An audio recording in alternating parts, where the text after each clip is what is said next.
Assalamualaikum warahmatullahi wabarakatuh. Halo semuanya, selamat datang di video presentasi kami. Kami dari kelompok PPH Pajak Penghasilan yang terdiri dari 3 anggota, yaitu Cherry Yamasita, Miranda, dengan saya sendiri yaitu Nuri Nazihah.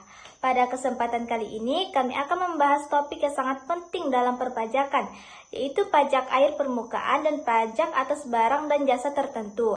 Jadi, pastikan kalian menonton sampai akhir agar memahami kedua jenis pajak ini dengan baik.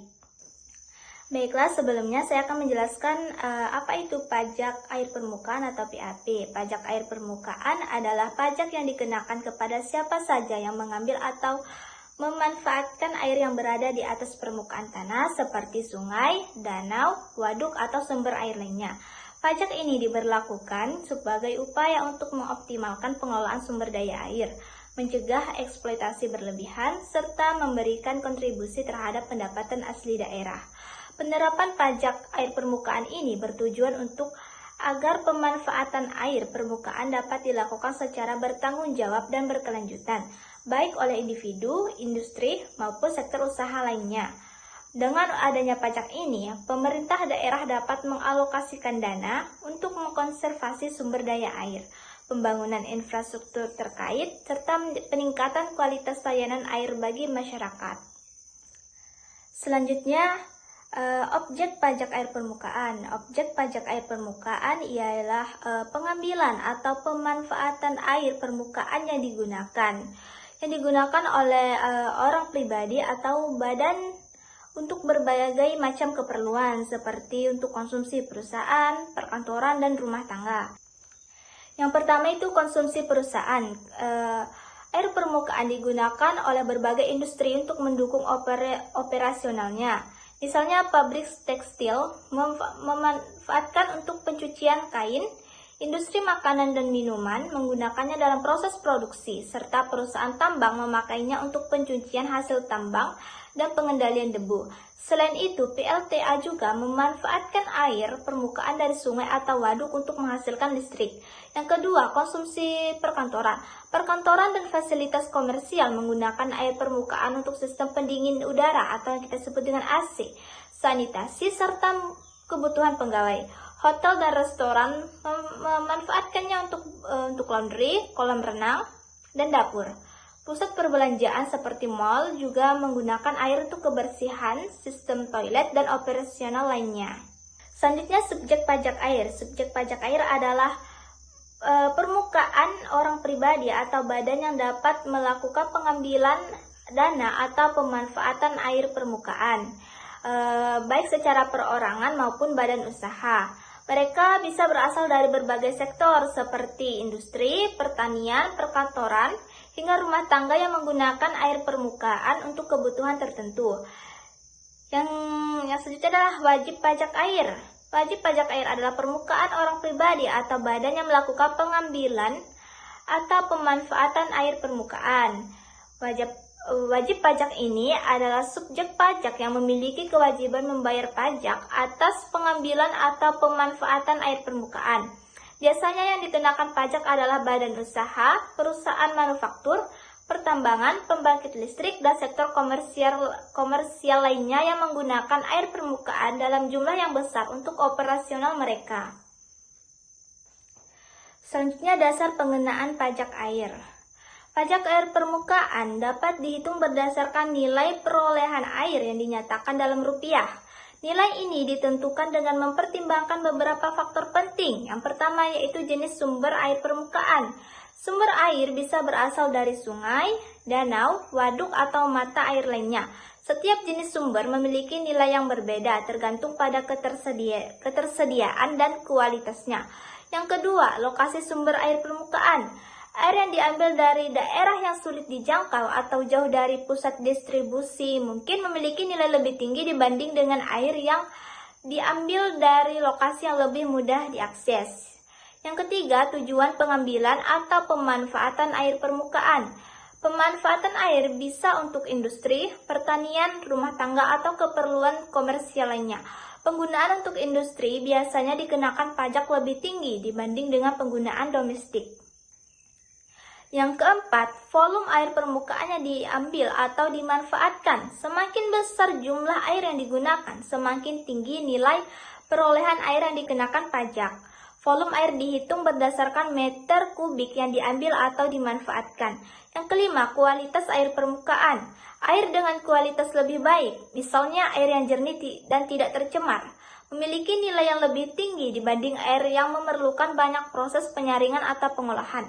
Yang keenam, luas area tempat pengambilan atau pemanfaatan air permukaan. Biasanya, area yang digunakan untuk mengambil atau memanfaatkan air juga menjadi pertimbangan. Misalnya, pengambilan di area pertambangan atau perkebunan skala besar dikenakan pajak berbeda dengan penggunaan di area kecil. Yang ketujuh, musim pengambilan atau pemanfaatan air permukaan. Pada musim kemarau, di mana air lebih langka, tarif pajak bisa lebih tinggi dibanding dengan musim hujan ketika air lebih melimpah. Yang terakhir, yaitu tingkat kerusakan lingkungan akibat pengambilan atau pemanfaatan air permukaan. Jika aktivitas pengambilan air menyebabkan dampak lingkungan yang signifikan, seperti penurunan debit air atau pencemaran, maka pajak yang dikenakan bisa lebih tinggi untuk mengendalikan eksploitasi dan mendukung upaya konversi. Faktor-faktor ini digunakan sebagai dasar dalam menentukan besaran pajak air permukaan agar penggunaannya tetap berkelanjutan dan memberikan kontribusi bagi daerah. Bisa kita lihat perhitungan tarif pajak air permukaan atau PAP didasarkan pada tarif pajak yang telah ditetapkan serta nilai perolehan air dan volume air yang digunakan. Tarif pajak yang berlaku untuk pajak air permukaan ditetapkan sebesar 10%. Besarnya pajak yang harus dibayarkan dihitung dengan mengkalikan tarif pajak dengan dasar pengenaan pajak, yaitu nilai perolehan air atau NPA dan volume air yang diambil atau dimanfaatkan. Sebagai contoh, jika nilai perolehan air atau NPA ditetapkan sebesar 1.100 per meter kubik dan volume air yang diambil dalam 1 bulan mencapai 5.000 meter per kubik, maka pajak terutang dihitung dengan rumus sebagai berikut. Pajak terutang sama dengan tarif pajak dikali nilai perolehan air atau NPA dikali volume air yang diambil. Sehingga 10% dikali 1.100 dikali 5.000 meter per kubik jadilah Rp500.000. Yang artinya, dalam 1 bulan, pihak yang mengambil air permukaan dengan volume 5.000 meter per kubik harus membayar pajak sebesar Rp500.000. Perhitungan ini bertujuan untuk mengoptimalkan pemanfaatan sumber daya air dan memastikan bahwa penggunaan air dan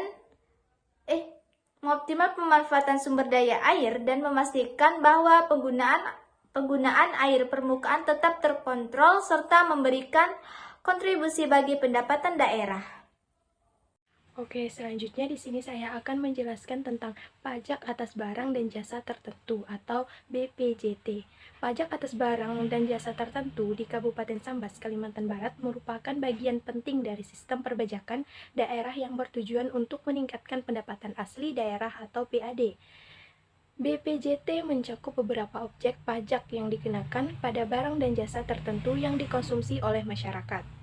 Dapat kita ketahui bahwa BPJT merupakan pajak berbasis konsumsi yang bertujuan meningkatkan pendapatan daerah melalui objek seperti makan atau minum, tenaga listrik, jasa perhotelan, parkir, serta kesenian atau hiburan. Pemungutan pajak dilakukan oleh pemerintah kabupaten atau kota dengan tarif maksimum 10%, kecuali untuk hiburan tertentu yang memiliki tarif lebih tinggi. Pajak atas barang dan jasa tertentu dapat dibagi menjadi beberapa bagian. Yang pertama ada makan dan minuman. BPJT atas makan dan minuman dikenakan pada penjualan dan penyediaan makan atau minuman oleh restoran, catering, atau penyedia jasa boga lainnya. Tarif BPJT atas makan dan minuman dikenakan sebesar 10% dari jumlah pembayaran konsumen. Pajak ini dibayarkan oleh konsumen akhir atas konsumsi barang dan jasa tertentu. Dasar pengenaan pajak adalah jumlah yang diterima oleh penyedia makanan atau minuman setelah dikurangi potongan harga jika ada. BPJT atas makanan dan minuman. Contoh perhitungannya dapat dilihat di atas. Contohnya adalah misalnya, jika seorang konsumen memesan makanan seharga 100.000 dengan diskon 20% dan service charge 5%, maka perhitungannya adalah yang pertama, harga setelah diskon sama dengan 100.000 dikurangi 20% sama dengan 80.000. Yang kedua, service charge, yaitu 80.000 dikali 5% sama dengan mendapatkan 4.000. Total dasar pengenaan pajak sama dengan 80.000 ditambah 4.000 sama dengan 84.000. BPJT yang terhutang sebesar 84.000 dikali 10% sama dengan 8.400. Total tagihannya menjadi 84.000 ditambah 8.400 sama dengan 92.400. Sini saya akan membacakan pajak barang dan jasa tertentu atas tenaga listrik. Pajak atas tenaga listrik merupakan bagian dari pajak barang dan jasa tertentu atau BPJT yang dikenakan berdasarkan konsumsi listrik oleh penggunaan akhir. Besaran tarif pajak bervariasi tergantung pada sumber listrik dan peraturan daerah yang berlaku di Kabupaten Sambas.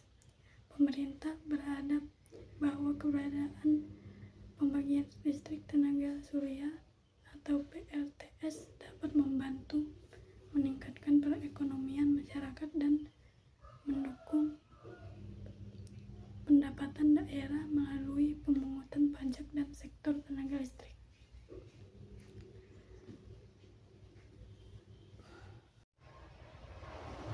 Contoh perhitungannya yaitu misalkan sebuah perusahaan menghasilkan listrik sendiri senilai 1 juta, maka pajak yang harus dibayarkan adalah 1,5 juta sama dengan 15.000. Jadi perusahaan tersebut wajib membayar pajak sebesar 15.000 atas konsumsi listrik yang dihasilkan sendiri. Nah, yang pertama, jasa perhotelan. BPJT atas jasa perhotelan dikenakan pada semua jenis layanan akomodasi seperti hotel, villa, dan penginapan lainnya.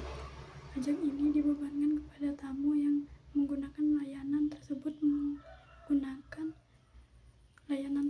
dengan tarif maksimal 10% dari jumlah pembayaran konsumen.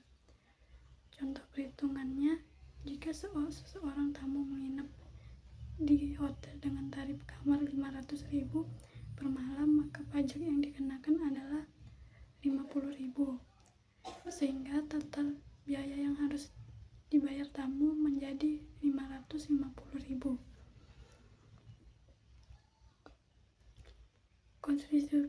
Kontribusi terhadap sektor pariwisata. Pajak ini berperan penting dalam meningkatkan pendapatan daerah dan mendukung pengembangan fasilitas wilayah, terutama Kabupaten Sambas. Dengan adanya pajak perhotelan, pemerintah daerah dapat memperbaiki infrastruktur dan layanan wisata, sehingga menarik lebih banyak wisatawan dan meningkatkan perekonomian lokal. Nah, yang kedua yaitu jasa parkir. Jasa parkir termasuk dalam ojek BPJT dengan tarif maksimal 10% dari biaya parkir yang dibayarkan konsumen. Pajak ini berlaku untuk semua jenis layanan parkir, termasuk parkir umum dan valet parking di lokasi milik pemerintah maupun swasta. Contoh perhitungannya, jika seseorang mengunjungi pembayaran biaya parkir sebesar 20, maka pajak yang harus dibayar adalah 2.000, sehingga total biaya parkir yang harus dibayar menjadi 22.000. Manfaat pajak parkir. Untuk mendapatkan pendapatan dari pajak parkir digunakan untuk memperbaiki fasilitas umum dan infrastruktur transportasi sebagai perbaikan jalan, menyediakan lahan parkir yang lebih baik, serta mendukung pengelolaan lalu lintas di Kabupaten Sambas. jasa kesenian dan hiburan. PBJT atas jasa kesenian dan hiburan dikenakan pada berbagai bentuk hiburan seperti tontonan, pertunjukan seni, permainan, ketangkasan, rekreasi, dan acara keramaian lainnya. Tarif umum 10%, misal konser musik, pertunjukan seni. Hiburan tertentu seperti diskotek, karaoke bar, dan SPA 40% hingga 75%. Contoh perhitungannya ialah 1. Konser musik harganya 300.000, pajaknya 10%. 300.000 dikali 10% sama dengan 30.000. Total pembayarannya 330.000. Yang kedua, diskotek. Harga tiketnya 500, pajaknya 40, 500 dikali 40 sama dengan 200.000. Total pembayarannya 700.000. Manfaat pajak hiburan yaitu pendapatan dari pajak ini digunakan untuk mengembangkan sektor pariwisata dan budaya serta meningkatkan fasilitas hiburan di Kabupaten Sambas. Kesimpulan dari PAP dan PBJT. Jadi, PAP atau pajak air permukaan adalah pajak yang dikenakan atas pengambilan dan pemanfaatan air permukaan yang mencakup semua air yang terdapat di permukaan tanah kecuali air laut. Objek pajak ini tidak mencakup penggunaan air untuk keperluan rumah tangga, pengairan pertanian, dan perikanan rakyat, asalkan mematuhi kelestarian lingkungan. Tarif pajak untuk PAP ditetapkan sebesar 10%. Besarnya pajak yang terhutang dihitung dengan mengalihkan tarif dengan dasar pengenaan pajak yang ditentukan berdasarkan nilai perolehan air atau NPA, volume air yang diambil, serta faktor-faktor lain seperti lokasi dan tujuan pemanfaatan. Meskipun potensi PAP di Kalimantan Barat sangat besar, pemungutannya belum optimal. Badan Pendapatan Daerah atau Bapenda mencatat bahwa banyak perusahaan perkebunan dan pertambangan belum terdaftar secara wajib pajak. Rapat koordinasi dilakukan untuk meningkatkan sinergi antara pemerintah provinsi dan kabupaten dalam pemungutan pajak ini, terutama dengan diberlakukannya Undang-Undang Nomor 1 Tahun 2002. Selanjutnya tentang BPJT atau pajak atas barang dan jasa tertentu. BPJT mencakup beberapa jenis barang dan jasa antara lain makanan dan minuman, tenaga listrik, jasa perhotelan, jasa parkir, dan jasa kesenian dan hiburan. Setiap jenis objek pajak ini memiliki ketentuan tersendiri mengenai tarif dan cara pemungutannya, sesuai dengan peraturan daerah yang berlaku. Penerimaan dari PBJT menjadi sumber pendapatan penting bagi pemerintah daerah dalam mendukung pembangunan infrastruktur dan pelayanan publik. Oleh karena itu, penting bagi pemerintah daerah untuk melakukan sosialisasi kepada pelaku usaha mengenai kewajiban perpajakan mereka. Slide selanjutnya yang terakhir adalah daftar pustaka. Di sini kami mengambil semua materi yang telah kami jelaskan dari beberapa artikel dan jurnal seperti yang ada di atas.